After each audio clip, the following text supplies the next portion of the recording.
que vous venez souvent à Lille? Est-ce que vous avez souvent l'habitude des fans lillois? Je suis venu pas mal de fois, déjà de par les tournées. On avait joué au Sébastopol la dernière tournée. Et puis je suis venu pas mal de fois aussi pour des plateaux. Je suis venu à la radio. Et puis j'ai une chanson que j'ai écrite sur le premier album qui s'appelle Hénin Beaumont, donc qui parle d'une ville de cette région. Donc ouais, c'est une région que j'aime beaucoup déjà parce que les gens sont hyper chaleureux, parce qu'il y a tout de suite potes avec tout le monde ici, et ça me plaît bien.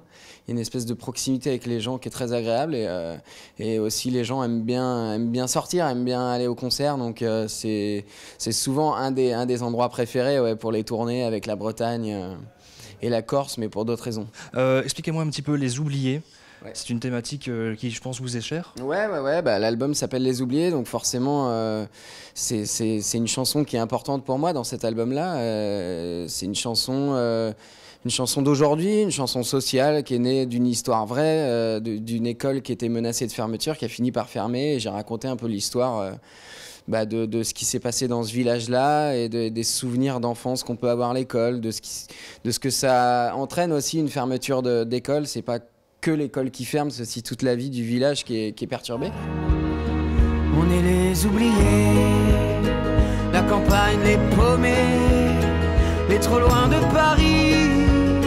Et voilà, j'avais à cœur de parler de ça parce que déjà ça avait jamais été abordé en chanson, et puis c'est vraiment un sujet d'actualité, et c'est aussi au-delà des fermetures d'écoles, de services publics et tout ça. C'est un espèce de sentiment que parfois les gens se sentent un peu délaissés, être un peu la cinquième roue du carrosse tout le temps, et voilà, j'avais envie de mettre en lumière des gens qui sont souvent dans l'ombre.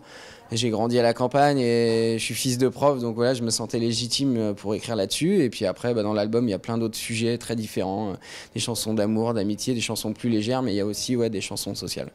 On dit que vous êtes un chanteur engagé, ouais. Un peu comme votre mentor, Renaud. Ouais. Est-ce que c'est justement votre envie de mettre en lumière tous ces villages qui sont un peu mis de l'ombre, un peu mis de côté, qu'on oublierait par rapport à des grandes villes comme Lille, par exemple? Ouais, en fait, ce qui m'intéresse, c'est vraiment de refléter ce qui se passe dans la vraie vie, quoi, d'être observateur de tout ça, et d'avoir des émotions hyper différentes. Comme je disais, il y a des chansons légères, mais dans la vie, parfois on a envie de sourire, parfois on a envie de chialer, on a envie de s'indigner aussi de temps en temps contre des injustices. Alors on a chacun un peu nos sujets, quoi, qui nous énervent.